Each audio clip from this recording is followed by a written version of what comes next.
My name is Karen Hoyos. I'm from Spain. I'm working at Babbel as a Backend Software Engineer on the payment team. I did Wagon January 2018 in the batch 124. And before doing Wagon, I was working as a Senior Customer Service Supervisor. I realized that I was a little bit bored of my job. I didn't see any possibilities for me to professionally grow in the company. I realized that it was time for me to change and find a career that would allow me to develop myself, being challenged and be learning. When we finished the bootcamp, I still code with 2-3 of my colleagues from the bootcamp. We had projects together, we help each other with code challenges, help find jobs, prepare for interviews, share information, and I think the community is what really makes the Wagon.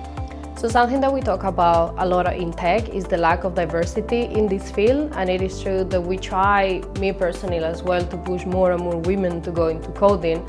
I still think that everybody should give it a try and push your limits. Sometimes you are more capable than you actually think you are. After doing the bootcamp at Wagon, I managed to get a job in a field that I absolutely love, in a company that is amazing, and I wake up every morning looking forward coming to work and see what challenges are waiting for me.